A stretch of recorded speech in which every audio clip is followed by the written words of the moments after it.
mile-high smackdowns, and airlines are now hiring in a big way. This and more on Taking Off.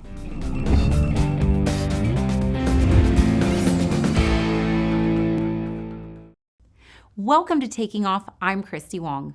You've likely seen news articles lately regarding the acts of misconduct by passengers on airline flights.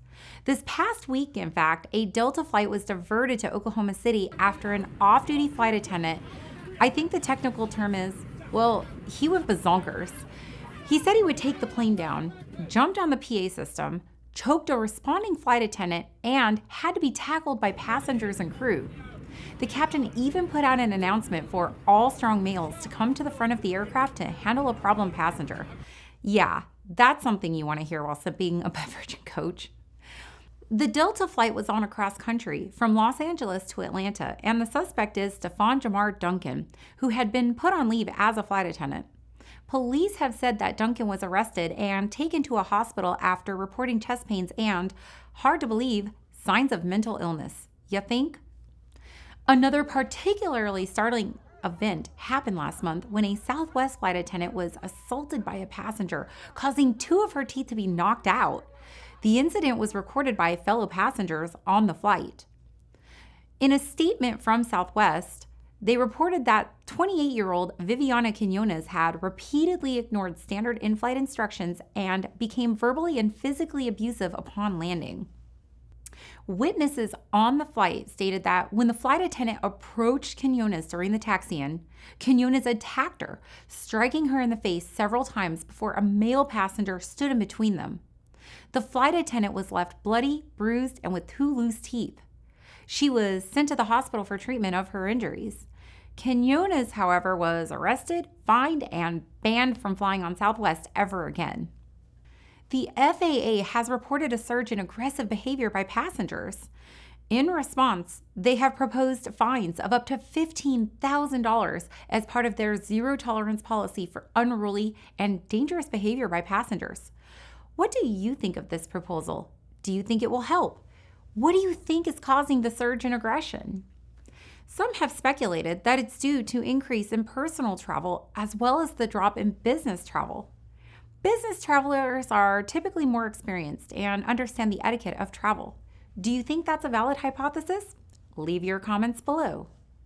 Speaking of bad behavior, there's been a barrage of incidents surrounding pilot entitlement. You've seen the stories. The Bravo Buster, the student who is mouthing off to ATC, the guy recently sassing off with the tower controller. I even witnessed it at my home airport recently. I was shocked to hear a pilot ignoring tower's instructions to send him around and him blatantly saying he was landing instead. What is going on here? Is it because there truly is an increase in lack of common courtesy these days, or are we just hearing it more due to accessibility to hear these tapes via live ATC or other outlets? What do you guys think? We'd like to know your thoughts below in the comments. Okay, moving on. Just this week, the TSA reported passenger numbers exceeding 2 million. That's the first time since March of 2020. It's incredible. What's even more incredible is passenger travel is coming back in record time, which means airlines are scrambling to meet the demand. First, they need the airplanes to carry them, so they are working to bring back the previously grounded fleets and put them through all of the appropriate maintenance checks. One of those airplanes being brought back into service was a Delta Airbus ship 3009 that has been parked in Victorville, California for the past 15 months. When the pilots picking up the plane were running through their checklist, they discovered a letter written by First Officer Chris Dennis, who had brought the plane there 15 months prior, back on March 23, 2020. The letter simply says this: "Hey pilots, it's March 23rd and we just arrived from MSP. Very chilling to see so much of our fleet here in the desert. If you are here to pick it up, then the light must be at the end of the tunnel. Amazing how fast it changed. Have a safe flight bringing it out of storage." At the time, the plane was being parked there for what they thought would be a 14-day lockdown. Well, those 14 days came and went, and then another 14 days, then months, and then a year. In total, 435 days would pass before ship 3009 was finally brought out of storage and back into service.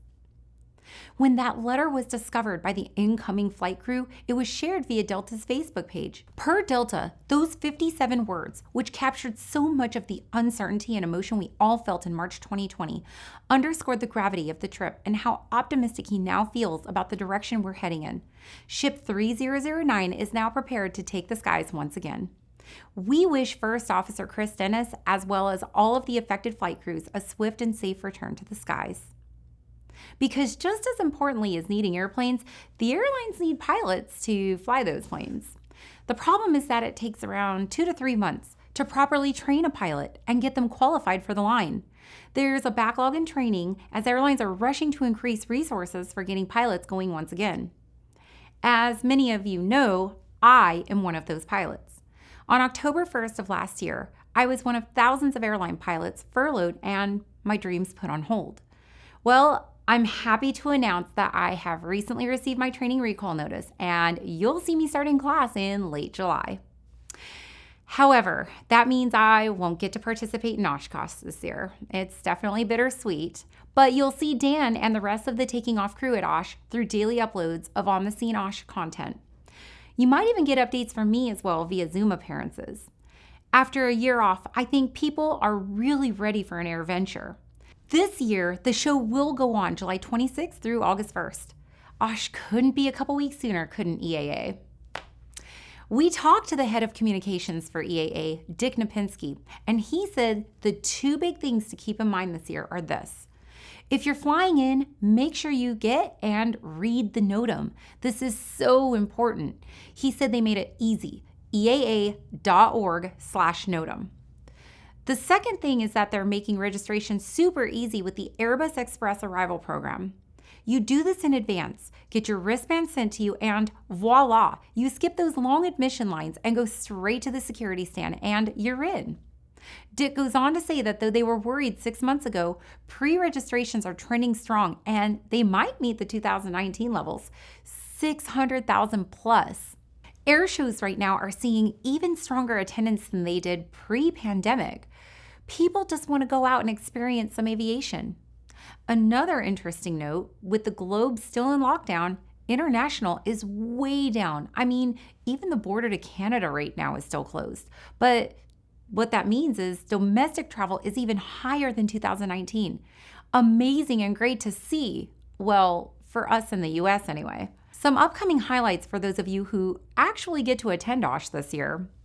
The Vintage Aircraft Association will be celebrating its 50th anniversary by bringing out some beautiful and classic airplanes.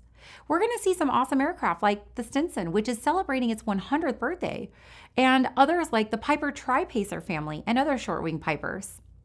Also, the Goodyear blimp returns and will be on display at Whitman Regional.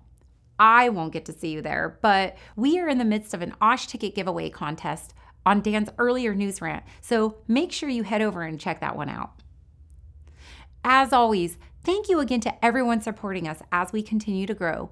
We appreciate everything from the views, the comments, and purchasing the Taking Off swag. Link to buy our high-quality t-shirts are below. Also, don't forget those Flying Eye sunglasses. Use discount code TakingOff, all caps, one word, for 10% off all purchases on the Flying Eyes website. Like, subscribe, and share, and we'll see you next time on Taking Off.